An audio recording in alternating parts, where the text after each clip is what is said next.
When you're in the park, everything is going to feel urgent, and urgency makes you forget what you said was important. Welcome back to Ever After Adventures. I'm Samantha, your host of Thrift Ever After, and we are here today talking about 5 Disney planning mistakes that cost you time and your sanity. So let's get it started. All right, if you are headed to Disney World for the first time or the 5th time, it doesn't matter. You booked the flights, you packed the ears, you feel like you are ready. Let me just say this. Disney is not what exhausts people. It's the poor planning that exhausts people because, here's what's going to happen. You're going to get there. It's exciting. It's emotional. It's loud. The castle, it's right there. And you think, we'll just see what we feel like doing. And within 45 minutes, you've crossed the park twice. Your first ride is already at 75 minutes. You missed the best wait window of the day. Somebody's hungry. Somebody probably has to go to the bathroom. And now you're on your phone trying to fix everything for the day. And let me just say that this weekend I went skiing I took my kids skiing for the first time. I've never been before. I've never been at a ski resort before. And I did not plan it out. I went to the wrong resort. We almost missed our window for our ski lesson. I didn't have the right bags. I just didn't really plan because I didn't think it was going to be that big of a deal. And I said to my friend, I said, listen, this was so much more stressful than Disney. And she's like, you're crazy. And I'm like, no, because I plan out Disney so strategically that maybe leading up is a little stressful, but once you get there, it's kind of stress free. And also remembering that you might mess something up. So let's have a plan B as well. So let's get a little bit more into this. So you've not planned anything. You're starting to spiral early. And the hard truth is that Disney rewards strategy. It punishes your indecision. However, there is good news. When it's done right, Disney is run so beautifully. It's just the best. There's so much magic. And really, let's talk about why. So let's get into the pixie dust portion of the podcast. As mentioned, even though everybody thinks it, Disney is not chaotic. It's actually pretty well engineered, and crowd behavior is pretty predictable. Ride spikes, they follow a pattern. Transportation is going to move in waves, and even dining reservation patterns follow more of a statistical trend. Just to kind of break it down, morning, it's going to have lower weights. Midday, it's going to surge, and late night, it's going to drop again. And if you kind of understand this rhythm, you're not going to be fighting the system. You're going to be moving with it. We took our 4-month-old and not even 2-year-old, and people said we were nuts. But we did so much planning, and we were one of those families who probably looked calm, and it was not out of luck because we've gone so many times after and we've had similar decisions. And I think it's because of the 3 decisions made before we even enter the gate. So let's break down the 5 biggest mistakes that are going to throw people off their rhythm and exactly how to fix it. So here we go into the plot twist part of the podcast. Mistake number 1 is going to be winging rope drop. Rope drop is the most misunderstood concept in Disney planning. People think that rope drop means let's get there early and get there on the rides as soon as possible. And that's not the case. Rope drop means arriving early with a target because the first 90 minutes of your day are the most valuable park time windows that you're going to get.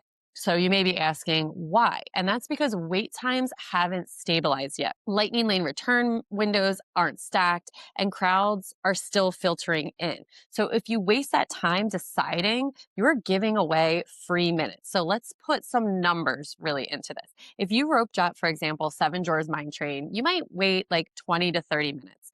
But by 11 a.m., you're going to be waiting 85 minutes. So that's a 65-minute swing across your day. And now multiply that across 2 or 3 headlining rides, and you will be saving yourself hours if you rope drop properly. So now let's talk about the strategy, the power hour map. So before your trip, open up a park map, whether it's on your computer, on your phone.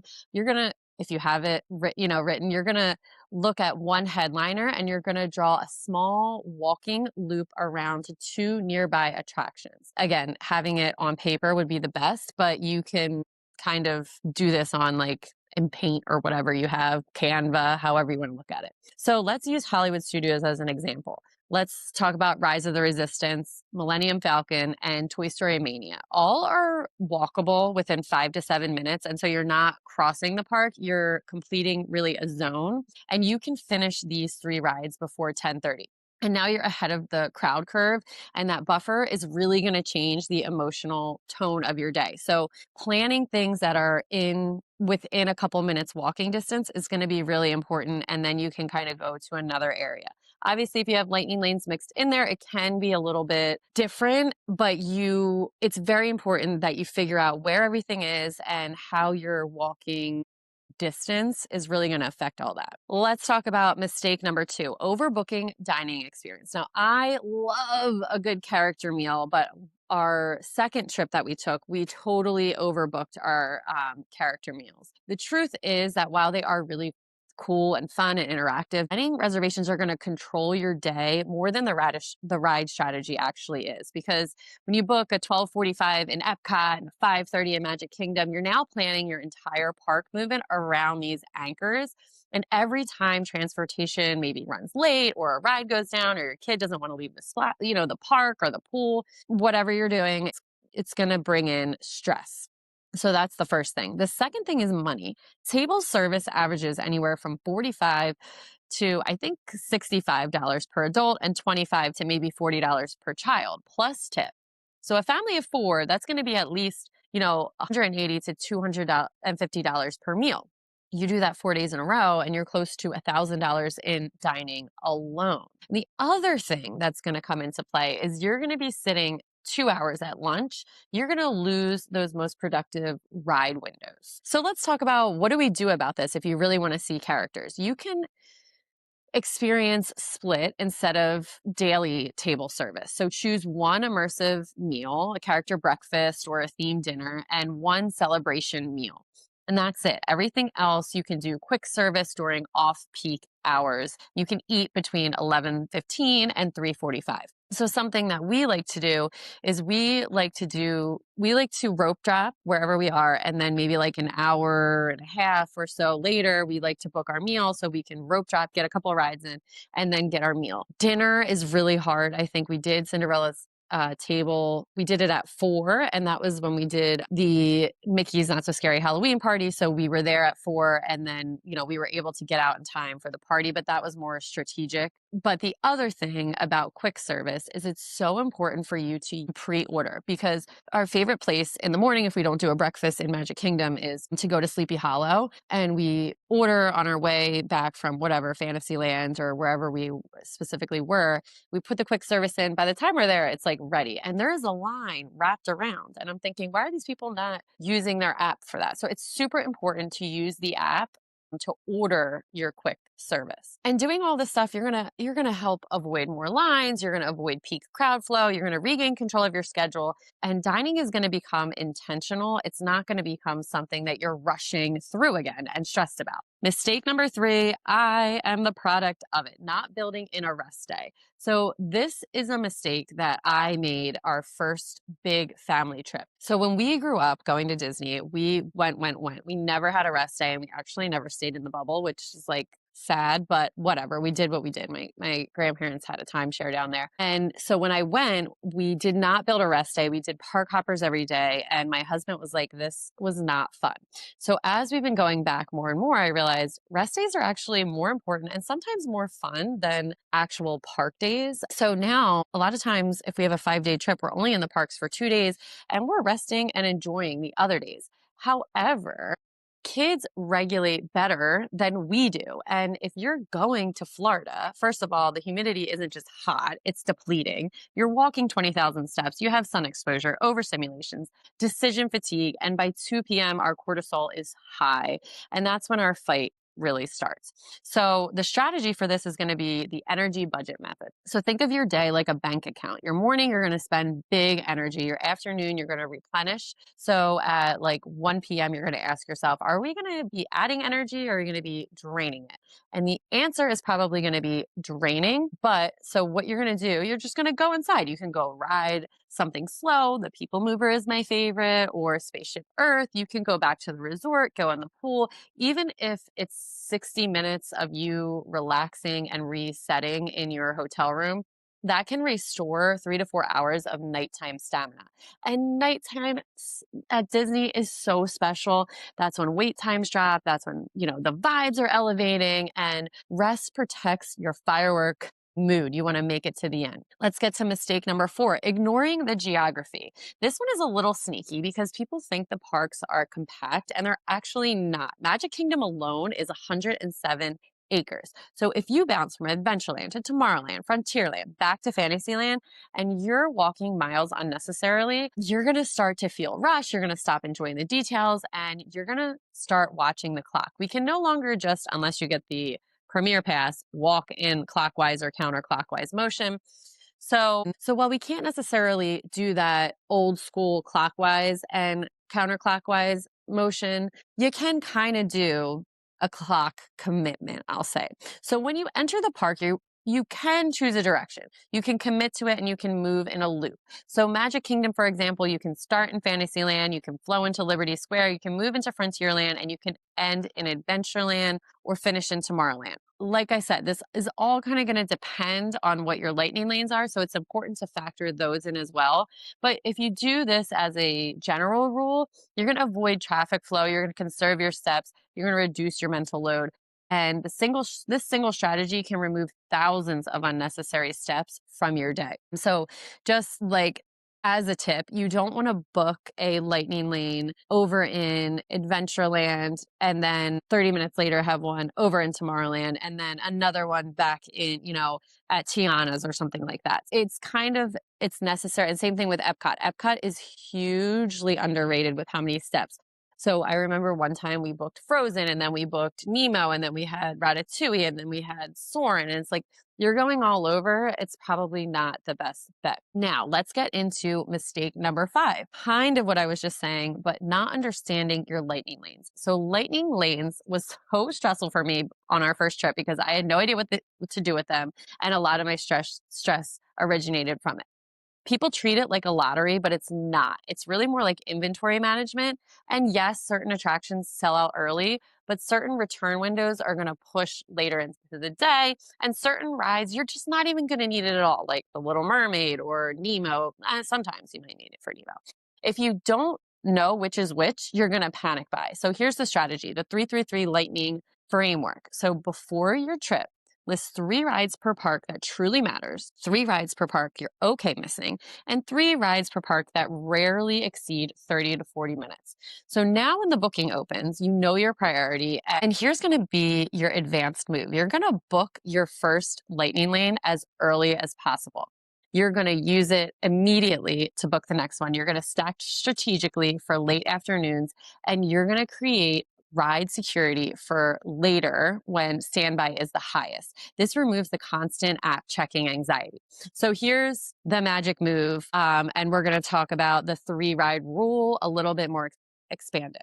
So we just kind of explained what that is. If you remember nothing else from this episode, remember this, the 3 ride rule, because this one strategy alone can completely change your day in Disney. Here's what most people do. They walk in thinking we have to get everything done.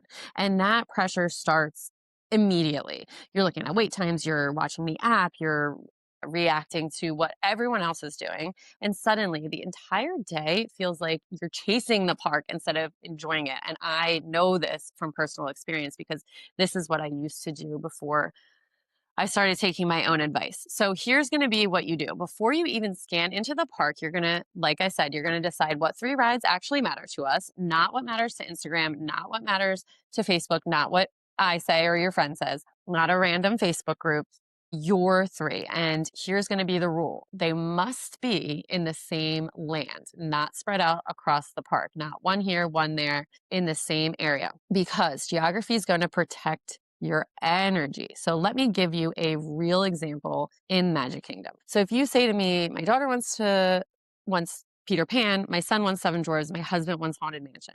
Okay, we're going to start in Fantasyland. These are all great rides and they all can have higher wait times. They're going to be in Fantasyland and Liberty Square. So your three, they might be Peter Pan, Seven Dwarfs, Haunted Mansion. Now your morning is a little bit more structured. You're going to rope drop one of them, either Peter Pan or Seven Dwarfs. I personally like to rope drop Seven Dwarfs and then go over to Peter Pan. You're going to move intentionally to the second one, and then you're going to flow into the third. And by 10:30, you've already hit that emotional priorities of the day. And that's going to change everything, because here's what happens psychologically. When you secure what matters early, that pressure for the rest of the day is going to drop. And when wait times spike, you're not going to be panicking. When lightning lane times shift, you're not going to be spiraling. And when someone says, I'm tired, you're not thinking, but we still haven't done Peter Pan and it's like 2-hour wait. You've already done those things. And that shift from scarcity to security is huge. And let's also talk practicality. 3 rides done early can save you 2 to 3 hours standby time later. And that is your time back. You can use that for snacks. You can use that for the parade. You can use that for sitting on a curb with some good old popcorn without feeling like you are behind. And that is what I love most, because when you sit down before your trip, you're going to ask, what are our 3? You stop planning for the intent and you're going to start planning for your family. And maybe your 3 aren't thrill rides. Maybe they're just Jungle Cruise, Pirates, and People Mover. Amazing. Then your morning is in Adventureland, and then it's going to be into Tomorrowland, and you've built the day around what fits for you. And here's the advanced move. If you can knock out your 3 by 10:30 or even 11, everything after that is going to be your bonus. You're not going to feel pressured. It's going to be a bonus. You ride something with a 60-minute wait, cool. You skip it, also cool. And you're no longer chasing that, I need to finish. You're enjoying the momentum. And the momentum at Disney is everything, because the family's melting down at 2 p.m. It's rarely about the exhaustion, but it's kind of about, yeah, a little exhaustion, but feeling behind. And the 3 ride rule is going to eliminate that feeling, make you feel like you won. And when something unexpected happens, because it will, a ride going down, storm rolling in, lightning lane shifts, you're not going to be spiraling. You're going to be flexible because your priorities are secured. So 3 rides, same land or next to each other land, done early. It's simple, but it changes the entire tone of your trip. If I were you, I'd stop trying to make Disney efficient, because it's a trap. People go in thinking, we're going to maximize this. And the second you're trying to maximize something, you're reacting all day, reacting to wait times, reacting to lightning lane windows, you're reacting to what everyone else is running towards. Instead, I would decide on these 3 things before the trip: what rides matter, what meals matter, and what moments matter. That's it. I would write it down. Don't keep it in your head. Actually write it down, because when you're in the park, everything is going to feel urgent, and urgency makes you forget what you said was important. So if my daughter tells me before the trip, I just want to do Peter Pan, okay, then Peter Pan becomes a non-negotiable. Everything else is flexible. And that shift alone is going to remove half of the stress. And here's the strategy part. Most families feel stressed at Disney because they feel behind the crowds, behind the wait time, behind the plan that they built in their head that doesn't always matter. And a lot of the time, the kids don't even know what they're missing out on. So I would build the day around securing priority rides early, like the 3 ride rule, and then intentionally loosen the grip. And this means once your 3 rides are done, stop checking wait times every 5 minutes. Once your dining plan is locked, stop rearranging the midday. Once you've stacked those lightning lanes for later, put the phone away. You don't need to optimize every hour, because that's when the chaos is going to start. And here's something I would also do. I would build in a we can skip this mindset before we even arrive. There's always a ride that goes down. There's always a line that spikes. There's always something you don't get to do. And that's normal. So instead of, we have to get to this, I would say, if it works, great. If it doesn't work, let's pivot, because Disney rewards pivoting. The families at Meltdown, they're clinging to a rigid plan, and we cannot have a rigid plan in Disney, even though we have to plan a lot. The families they have the structure, but they're flexible inside of it. And that's the sweet spot. Structure outside, flexibility inside. And if I were you, I would also remember this. No one looks back at their Disney photos and said, wow, I'm glad we refreshed the app all day. They remember the castle at night, the popcorn, the dumb joke in line, the one ride that made everyone laugh. So build the strategy, secure what matters, and let the rest just breathe. That's how you leave tired but happy, not drained and annoyed. So I hope this episode helped you to strategize for your next trip. Next week, we're talking about something wild. You're in the middle of a literal Florida swamp, and somehow there are no mosquitoes. How is Disney doing that? I'm going to break it down for you next week. And here's for the Main Street sign off. Remember, you don't need to do it all. You need to do it intentionally. Keep the magic, skip the chaos, and I'll meet you on Main Street.